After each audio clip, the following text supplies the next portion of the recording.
कि वहां भी समझिए कि बीजेपी के जो एजेंट हैं कांग्रेस में भी हैं, जो कांग्रेस को आगे नहीं बढ़ने देना चाहते। ये बात तो राहुल गांधी ने भी कही। राहुल गांधी ने कही है, उनको अपने ही इतना ही भरोसा है तो पूर्णिया से इस्तीफा देकर कांग्रेस ज्वाइन करे और फिर चुनाव लड़ने, पता चल जाएगा। ये पप्पू यादव पहले भी चुनाव लड़ चुके हैं।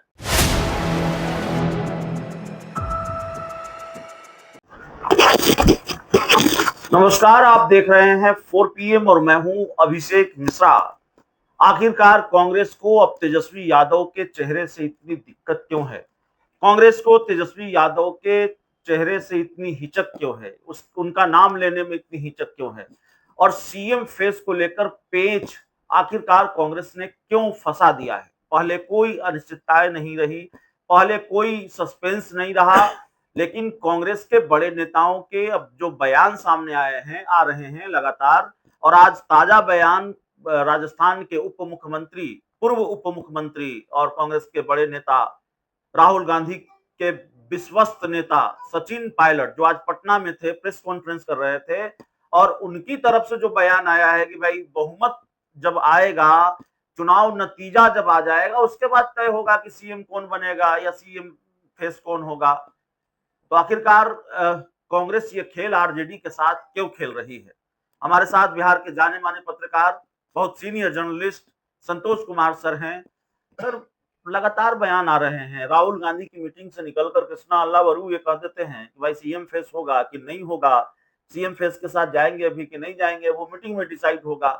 तेजस्वी यादव खुद को कहते हैं कि मैं मुख्यमंत्री बनूंगा, खुद को वो सीएम फेस बता रहे हैं। उनकी पार्टी के लोग कांग्रेस के बयान से नाराज हैं, और इन नाराजगी से बेपरवाह कांग्रेस ने अब नया बयान दे दिया है, बड़े नेता ने बयान दिया है। सचिन पायलट कह रहे हैं कि भाई जब बहुमत आएगा या चुनाव नतीजा आएगा तब तय होगा कि सीएम कौन होगा। देखिए, कांग्रेस के अंदर इतनी ज्यादा अंतर कला है, वो अपने अंतर कला के कारण ही आज डूबती जा रही है। राहुल गांधी हो, सोनिया गांधी हो, उनके जो सलाहकार होते हैं, ऐसे सलाहकार हैं जिनके कारण डूबती जा रही स्थिति आज ये हो गई है। आप देखे होंगे कि इंडिया गठबंधन जब बना था तो नीतीश कुमार ने इंडिया पहल की थी कांग्रेस के कहने पे। उसके बाद जब इंडिया गठबंधन की बैठक, चुनाव का समय था, राजस्थान और मध्य प्रदेश में होना था, तो वहां के चीफ मिनिस्टर ने बैठक ही कैंसिल करवा दी। क्यों? बैठक की कोई जरूरत नहीं। वहीं से इंडिया गठबंधन की हवा निकलनी शुरू हुई। अगर वो गठबंधन बैठक राजस्थान मध्य प्रदेश में होती तो इंडिया गठबंधन का एक मैसेज जाता, और आज राहुल गांधी प्राइम मिनिस्टर संभवतः हो सकते थे, नीतीश कुमार अगर इस फोल्ड में रहते तो वहीं से नीतीश कुमार का पर कतरना शुरू। तेजस्वी यादव के चेहरे से इतनी दिक्कत, वही बता रहा हूं। तो आज जो स्थिति है, उस समय भी यही स्थिति थी कि वहां भी समझिए कि बीजेपी के जो एजेंट हैं कांग्रेस में भी हैं, जो कांग्रेस को आगे नहीं बढ़ने देना चाहते। ये बात तो राहुल गांधी ने भी कही। राहुल गांधी ने कही है, लेकिन सलाहकार ऐसे हैं, वैसे सलाहकार कि वो पहचान नहीं पा रहे हैं। जैसे आपने सुना होगा कि भाई उनके मुख्यमंत्री चुनाव हारने के बाद बीजेपी ज्वाइन करने जा रहे हैं, तो वैसी स्थिति आज भी बिहार में है। बिहार में भी वही स्थिति है, और कांग्रेस की स्थिति पिछले 20 वर्षों से संगठन पर कोई काम नहीं। आज भी अगर कांग्रेस पार्टी चुनाव लड़ती है, अकेले अगर चुनाव लड़ती है, तो मुझे लगता है कि 75% बूथों पर उनको पोलिंग एजेंट नहीं मिलेगा। नहीं, कांग्रेस ने तो सब कुछ तेज किया है, रफ्तार अपनी तेज की है, एक्सीलरेटर पर पैर रखा है। एक कहावत है कि शादी के समय कोहरा का पेड़ रोपने से थोड़ी फल मिल जाएगा। हाँ, अभी जो पहल शुरू हुई है, इसका फायदा 30 में, 29 में, 30 में मिल सकता है, लेकिन इस चुनाव में कांग्रेस को कोई फायदा मिलने नहीं जा रहा। हाँ, वो वोट कटवा की भूमिका में जरूर नजर आएगी, तेजस्वी को हराने की भूमिका में जरूर नजर आएगी। अगर हर जगह कैंडिडेट खड़ा करेगी तो हो सकता है कि तेजस्वी यादव को हराने। नहीं तो आरजेडी के साथ मिलकर ही कांग्रेस चुनाव लड़ेगी, तो ऐलान कांग्रेस ने कर दिया है। देखिए, अगर ऐलान किया है तो आरजेडी का तो क्लियर स्टैंड है कि भाई चीफ मिनिस्टर वही बनेंगे, और आरजेडी तेजस्वी के अलावा किसी चीज से समझौता नहीं कर सकती है। अगर वो नहीं मानेंगे तो भाई आप अपना जाइए, अलग लड़िए। आरजेडी तो अपना गठबंधन भी तलाश रही है, और अगर अभी विधानसभा में वो करेंगे तो लोकसभा में भी आरजेडी कहेगी भाई कि चुनाव के बाद प्रधानमंत्री तय होगा, राहुल गांधी नहीं होंगे। तो ये सलाहकार जो है, वो राहुल गांधी हो या अल्लावरू हो, सबको कहीं ना कहीं भटका रहे हैं। क्योंकि आज जो एनडीए गठबंधन है, बहुत ही मजबूत गठबंधन है। नीतीश कुमार के पास वोट बैंक है, भारतीय जनता पार्टी का वोट बैंक है, चिराग पासवान का वोट बैंक है, मांझी जी का वोट बैंक है, कुशवाहा जी का वोट बैंक है। तो ये वोट बैंक मिला करके आज एनडीए इंडिया गठबंधन से भारी पड़ रहा है। नहीं, लेकिन इधर भी मुकेश सहनी है, इधर भी तेजस्वी यादव हैं, कांग्रेस भी है, और कांग्रेस तो फुल फॉर्म में है इन दोनों। लोकसभा चुनाव में तो सब मिलकर लड़ लिए, जी 10 सीट जीत पाए बस। तो आप पीछे ढकेला ना, स्ट्राइक रेट कम हुआ इंडिया एनडीए का। बहुमत तो कांग्रेस भाजपा को ही आई एनडीए को। जी। तो विधानसभा चुनाव में आज भी अगर इंडिया गठबंधन मजबूती से चुनाव लड़ेगी तो जरूरी नहीं है कि सफलता मिल जाए, अच्छा मुकाबला होगा, हो सकता है उस मुकाबले में जीत भी सकती है इंडिया गठबंधन। लेकिन इंडिया गठबंधन से अगर आरजेडी अलग हो जाता है, कांग्रेस अलग हो जाते हैं, तो कहीं नहीं रहेंगे। इंडिया गठबंधन 175 से 200 सीटों पर आ जाएगा। अलग अलग अगर साथ मिलकर ही चुनाव लड़ना होगा, मजबूरी है, अलग लड़ेंगे तो फायदा एनडीए को होगा, आप ये कह रहे हैं। निश्चित तौर पर पप्पू यादव के अच्छे दिन क्या आ गए हैं। पप्पू यादव कांग्रेस के अधिवेशन में बुलाए जाते हैं, कांग्रेस ने मान लिया है कि हमारे अपने हैं, कांग्रेस ने गले लगा लिया है आरजेडी की नाराजगी, आरजेडी लालू तेजस्वी की आपत्ति के बावजूद। देखिए, पप्पू यादव का 90 से लेके अभी तक का इतिहास देख लीजिए, वो कभी स्थिर नहीं रहे हैं।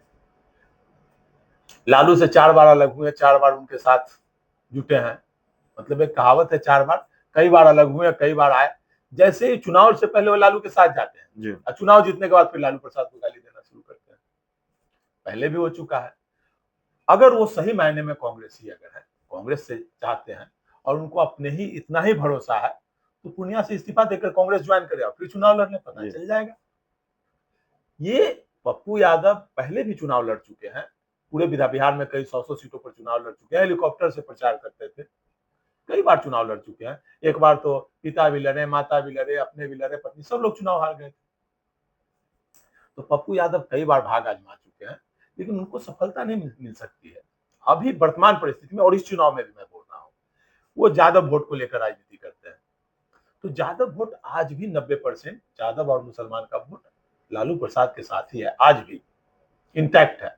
कांग्रेस के साथ है लोकसभा चुनाव में, लेकिन बिहार विधानसभा चुनाव की बात जब आएगी और लालू यादव के साथ कांग्रेस अगर अलग चुनाव लड़ेगी तो मुसलमान वोट देखेगा बीजेपी को लालू हराएंगे। सारा मुसलमान, यादव, दलित, पिछड़ा का भी कुछ वोट जो है लालू यादव का जो वोट बैंक है वो आरजेडी को जाएगा। तो कांग्रेस अलग राह, अपने कुछ लोगों को कांग्रेस के सिंबल पर चुनाव लड़ाना चाहते हैं, सफलता मिलेगी, कांग्रेस टिकट देगी पप्पू यादव को। देखिए, निश्चित तौर पर अगर साथ रहेंगे तो उनके लोग, कांग्रेस से 2-4 लोगों को टिकट मिलने में क्या दिक्कत है, मिल जाएगा निश्चित तौर पर। राहुल गांधी, प्रियंका गांधी की गुड ग्रुप में है। अरे वो तो कांग्रेस का टिकट तो भारतीय जनता पार्टी के लोग कांग्रेस का टिकट दिलवा देते थे। मतलब कांग्रेस का टिकट कोई बहुत बड़ी बात नहीं है।